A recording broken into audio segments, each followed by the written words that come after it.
The 49ers offense with Brock Purdy at the helm is absolutely a Super Bowl contender. 41-22 over the Arizona Cardinals here at State Farm Stadium.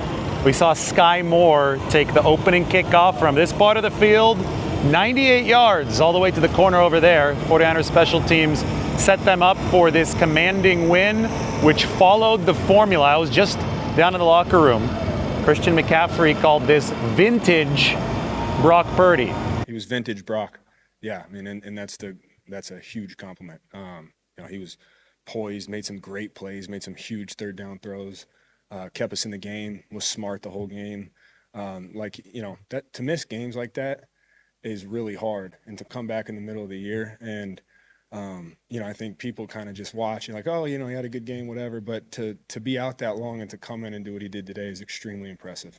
Purdy has been the NFL's most efficient quarterback, above even Josh Allen and Patrick Mahomes, since he entered the league in 2022. It's something that Brock's head coach, Kyle Shanahan, is very ready to talk about as well. I mean, Brock's done it.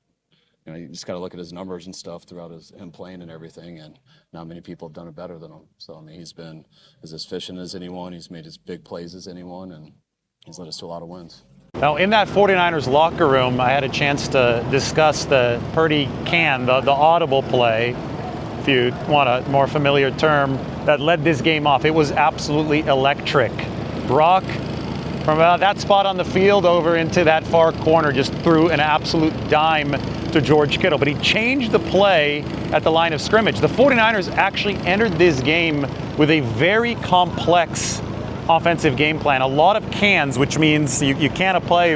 That means that you move on to the next. They had a lot of options at the line of scrimmage. Kyle Shanahan is only going to do that when he fully trusts his quarterback. And he gave Brock Purdy a whole heck of a lot of complexity that Purdy very effectively managed, especially on that initial touchdown pass to George Kittle. It was a seismic play. Put the 49ers up by 2 scores. That obviously enabled them to follow the formula of protecting their defense, which gave up an NFL record 47 completions. But when the defense can stop the run, as they did today, and play with a lead, only 2.6 yards per carry for Arizona, and obviously the 49ers led wire to wire, that allows the defense to prey on the opposing pass game. They can develop the chances at interceptions, and that's exactly what San Francisco did to beat the Cardinals in this contest. Now, we have to hear from George Kittle directly on this. I know that I told you about my conversation with him in the locker room and how impressive it is that Brock Purdy was able to run such a can-heavy game plan with success despite the long layoff. But George, speaking about this, puts it into the best perspective. I think I've only said this about 2 quarterbacks. Like, Brock's presence in the huddle is just so elite, and how he talks to the players, my wife's calling me. Yep, it's my wife. I'm so sorry. Don't tell her I ignored her call. I'm gonna get in trouble. But it's like he plays the game with this joy that's so infectious, and it's just so much fun to play football with him. And especially 5 plays into the game, he hits me 30 yards down the field on a perfect pass. He was definitely feeling it. I think he's got the confidence. He's got his swagger. More people were celebrating with Brock after his touchdown pass with me. I was a little jealous. But, he was feeling it today. I will say the one pass to Christian on 3rd down was he clicked too many Madden buttons on his controller and just said, screw it. And what a play by Christian. Goodness. Now, big picture, the 49ers are in the midst of the softest 4-game stretch of this schedule. Cardinals beaten today. Carolina Panthers coming to Levi Stadium Monday Night Football for the 49ers in their next game. Then it's going to be a road trip to Cleveland against the very good Browns defense, but that is a very poor offense. Bye week, and then the Tennessee Titans come to Levi's. 49ers are now 7-4. They've got to take this 1 week at a time, but we can talk about this in the terms of the bigger picture, because if they can operate the formula that they put on display today, they can win their next 3 games, and they could be 10-4 before that gauntlet to end the season against the Colts, and then against the Chicago Bears, and finally against the Seattle Seahawks, who lost today to the Rams at SoFi Stadium. But the path for the 49ers, it is so obvious. You're going to hear from all the players that I spoke with in the locker room. Skyy Moore one of them, 98-yard return today. The Eddy Piñeiro hamstring injury, the 49ers are going to have him undergo an MRI, and they'll see a little bit more about that tomorrow. That's going to be a big update because ever since Piñeiro joined this team in week 2, they've been the top special teams unit in all of football. They might exit this game as number 1, even including that week 1 special teams disaster against the Seattle Seahawks. I mean, what we are seeing on that phase of the game is special from the 49ers because they were the worst special teams unit in the league last year. And Brant Boyer, the new coordinator, has come in. Eddy Piñeiro, the new kicker, has come in. Skyy Moore, the new returner, has come in. You say the 49ers might not have traded for anyone. Well, they traded for 4 players. One of them was Skyy Moore. That 6-7 pick swap looking really, really nice now. The 49ers have a pair of returners in Moore and Robinson that have completely changed the dynamic in that phase of the game.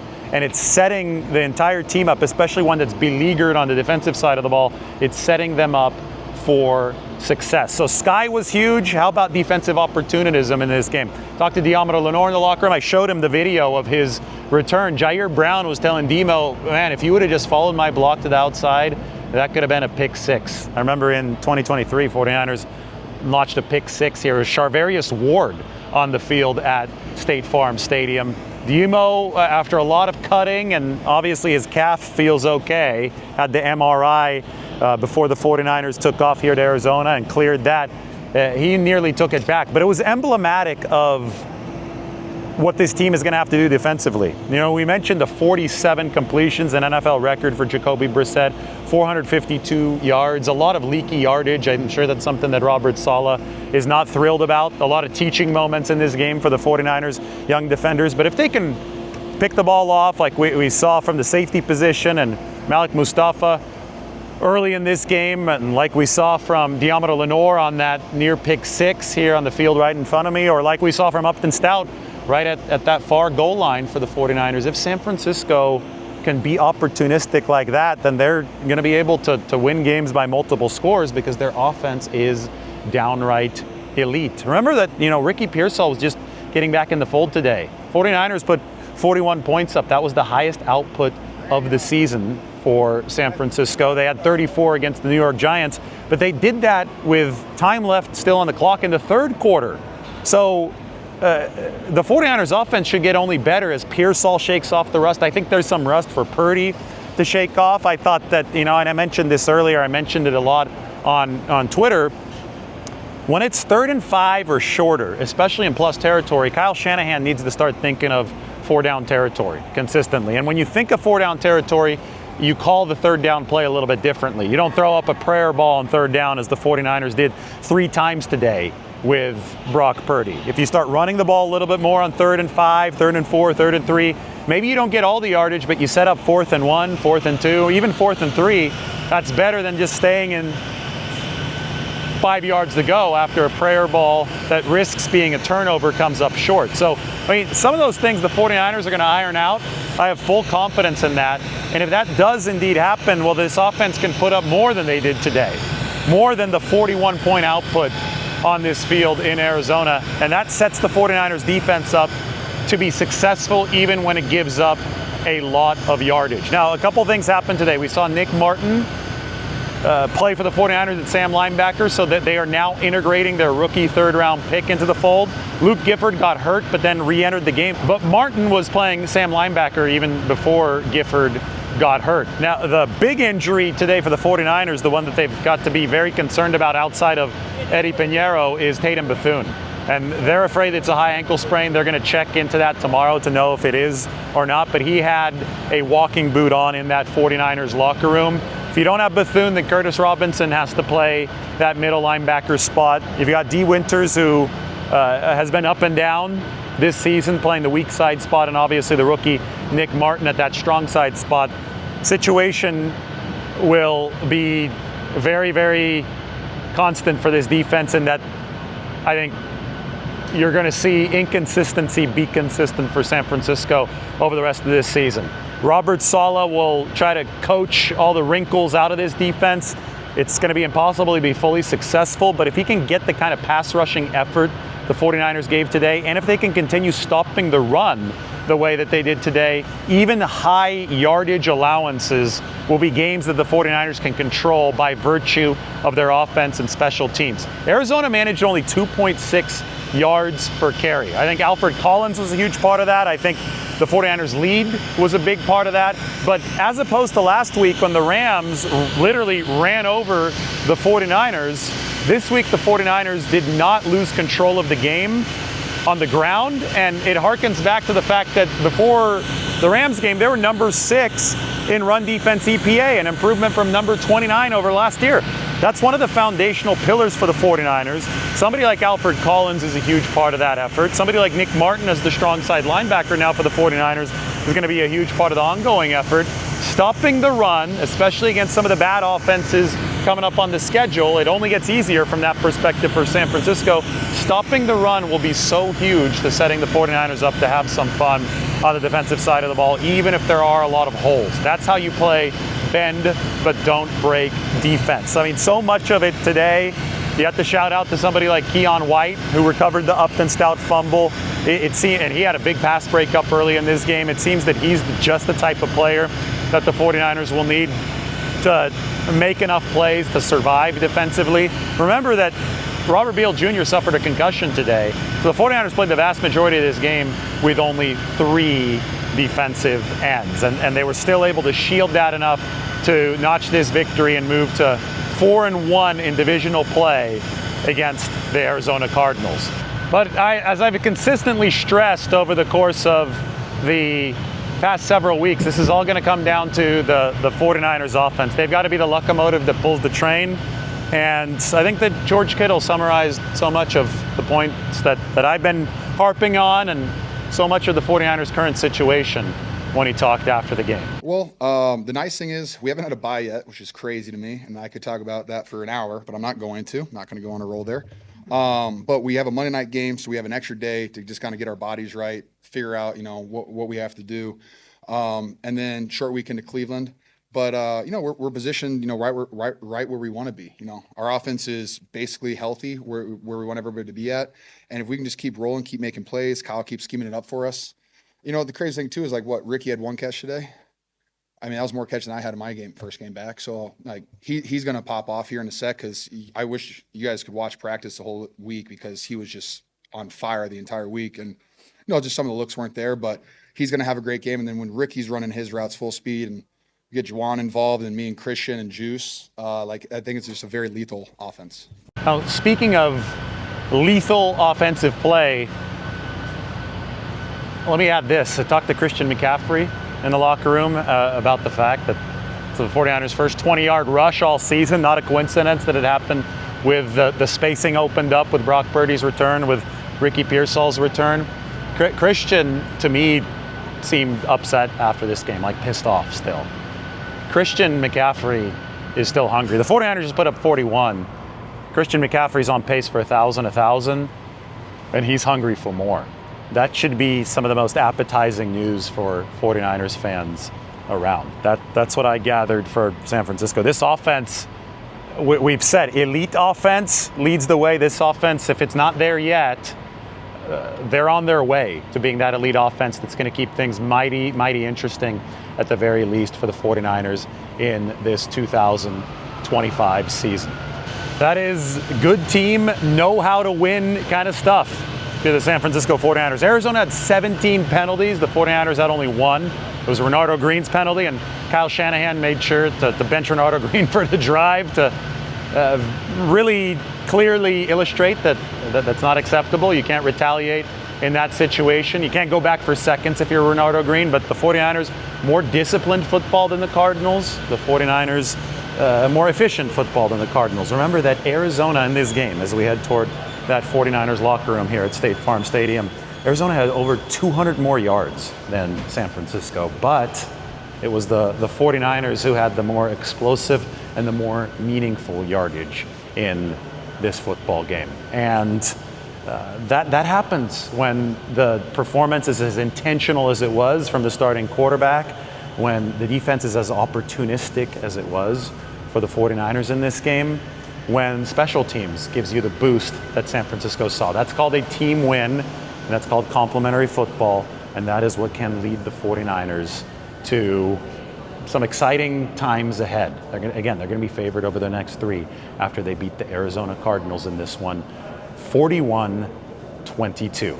It felt good just to get into a rhythm for sure, and hit the guys and have some big gains, and then to hit that one, it was like, yeah, like we're playing. We're in an NFL game. Put a good throw on to George and he completes it. Like, it just felt good for my confidence and everything. But outside of that, man, it's football. I've been here before, and it was just trying to settle back into who I am and how I play quarterback. I was pretty good going into the game. Like, I knew. This is the reason why I told Kyle, like, it's time, it's ready, because I feel great. At practice, running around, all the things. And so coming into it, I didn't want to think about it at all, and I didn't. I just went out and played quarterback how I've always played.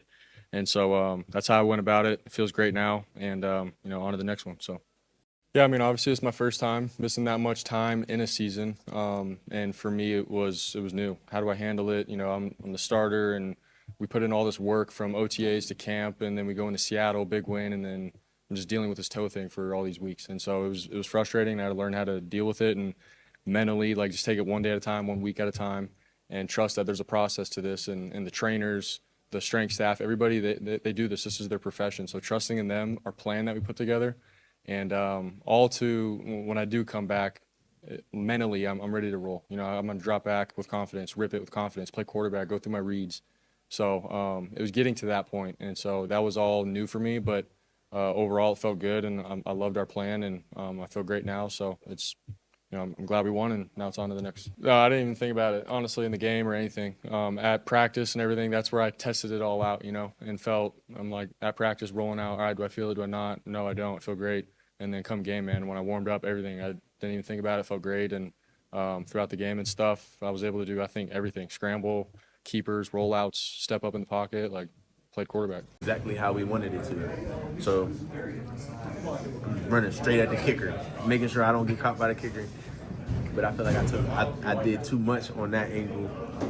But it was cool though. Like, I got caught, but it was a great way to open up the game for sure. I came halfway through that answer. I noticed Brian Robinson had a big block at the start. Who else did you notice in front of you on the return? I didn't get a chance to look back at it yet, but everybody, like, honestly, like, the whole, I know like the people that are supposed to be there, like Giff, Curtis, Saran, it was so wide open. Like, I'm guessing that they dominated their blocks for sure. When you got down there and you knew you were coming close, and you just falling short, what was going through your mind? I was running out of gas. And I looked at the board and I seen somebody getting close. So I tried to jump at the end, but it didn't work. So we'll get it next time. Kyle said that you've been close to breaking one so many different times. Have you also felt that way? Yeah, for sure. I feel like all season, I feel like we've been like one block away or like one something away. Like, I might have missed a hole. That would have been an op. But it was like everything played out perfect for this one today. Well, the other returners also had a lot of success, and Brian, does that help open up windows because they have to cover? Yeah, like you can't just like, oh, we're just going to kick the 9 or oh, we're going to kick the 3. Mm-hmm. It's either you kick it out of bounds or we're going to try to do what we do. Yeah. So it definitely makes it harder on teams, I would assume. How much pride did you have on that next kickoff? They did not kick to you. Yeah. That felt kind of good, but I don't like that I don't get another opportunity. But I felt like they were showing a little bit of respect, for sure. Obviously we didn't have Kittle last time we played them. Getting our franchise quarterback back in the fold, getting Ricky back, added a lot to us. Did it feel like it was just a smooth transition, like Brock didn't skip a beat? Yeah. It's hard for me to analyze his play, but it felt good. The points got put up, so it had to be doing something right. How exciting was it for you guys on the bench to watch the turnovers finally start to fall? Oh, it was super exciting. They had the turnovers, the kick returns. As an offense, when they can keep giving you short fields, that's what we like. That's what we obviously thrive in those positions. So it's got to feel foreign to be totally fresh and at the 1 yard line. I know, right? Yeah. That's the first for me. out of 15 years, that's the first. And, you know, Skyy jumped us off, man. It's a different thing. That special teams unit, such documented struggles over the last couple of years. This year, they might rank #1 in special teams efficiency coming out of this game. Really? Yeah. So, just in general, looking at the journey to 7-4, how big of a piece has that been? Oh, it's been huge. I mean, not only just the returns, but you know, Eddy, clutch field goals, you know, Timo, clutch punts every time. So, yeah, it's definitely refreshing when you got the special teams can go out there and make a difference. What was Brock's demeanor and temperament, I guess, going into the game and then during the game? Was there any twinkle in his eye about coming back? Oh, probably, I'm sure. Yeah, he was happy, but he was the same guy. Yeah. Did you have a good view of Dominic Purdy being out in front of Christian McCaffrey on that screen? On the screen? No, I didn't have a good view of that one. Usually you seen him on the run up the middle where Dom was kind of leading him out. Got nervous. They rolled up on the back of his legs, but yeah, no, it was all good. Good to have your offensive line group back together too. I mean, like you've got a little consistency now going into 2 weeks in a row. Yeah, 100%. Yeah, having the depth back, you know, Ben and Spence, you know, switching the left guard, keeping that position fresh. You know, guys playing well. Do you not even notice when they switch out? No. I mean, obviously I noticed, but like, no, not in the operations, no. Yeah. Cool. Thanks, John. Thanks, John. Crazy. It was a special game for me for a number of reasons. Number one being my 200th regular season game. Number two, I remember standing here last year after we played our final game, not knowing if I'd ever play for the Niners again. And it's just wild, you know, that, you know, how much has changed since that time and how appreciative I am that I am back here and I'm back with this team and I'm on this journey with them, and I just couldn't be happier. And what can you say? I mean, this is the first time this group of offense has been together since the first quarter of the first week. So how did it feel out there? It felt awesome. It felt good. Like, you know, that's how we planned for this thing to be. When all our guys were together, we planned on being this high-scoring offense, efficient offense, one that we thought could carry this team. So it's, you know, it's a great testament that first chance we got, we went out there and, you know, put up 41 points. That's pretty good. Yeah. Man, just he stepped in and, you know, just played how I feel like Brock has always played. Felt like there was no, you know, like transition there. You know, he stepped in the huddle, had, you know, run it's been until, you know, 10 years down the road when we're old and talking about it. But I feel like I'm genuinely been playing with a Hall of Fame player, and one that I can, like you said, call one of my best friends. I'm just so proud of him. He's so consistent. Every week he comes out, and he's just a dynamic player, one that can make really big plays. Thanks, Juice. I just asked George about it, the touchdown that Brock canned the play and got George in a really, really good spot. Is that, you know, you've worked a lot of quarterbacks. Brock has missed a lot of time, and that seems like a pretty high command play. That's kind of something that I was alluding to of him, just like what a smooth transition it was. Like, we didn't come out here and just have like an easy basic game plan for him to, like, you know, get his feet wet. We had all sorts of different cans and audibles, and he did such a great job of managing that and getting us into the right plays, and that's a perfect example of that, where he recognized man coverage, knew that George was going to be manned up with their safety, and he took advantage of it. Thanks, Juice. I've got a weird low Neil question for you. Okay. And once I seen my D-line, you know, they was after the quarterback all day today. So they forced him into making a bad throw. You know, he tried to roll out. And then once I seen his arm go up, you know, that's an indication that he was finna throw the ball. So I broke on the ball, and he was able to make a nice play. And, you know, had some great blockers. You feeling gassed? Yeah, you feeling gassed? Oh yeah. I was. You know, I didn't get to practice this week, so, you know, I was kind of tired. You know, so it was like my first run since probably Wednesday. So yeah. So I was kind of gassed. But, you know, next week will be better. What can you say about Upton and Curtis getting that fumble? Oh my God, that was one of the biggest plays of the game. You know, just to show that the fight, you know, defending every blade of grass. You know, that was a hell of a play. They obviously threw the ball a ton and got a lot of yardage, but you guys stonewalled the run game. How important is that to maintaining kind of the control of the flow that you guys I mean, just making the team one-dimensional. You know, it starts there. You can get the team one-dimensional where we just playing pass and just pinning our ears back and able to, let the D-line eat. And, tight coverage. You force them into bad throws. Despite everything you guys have been through this year, to be 4-1 in what might be the best division in football, what's that like?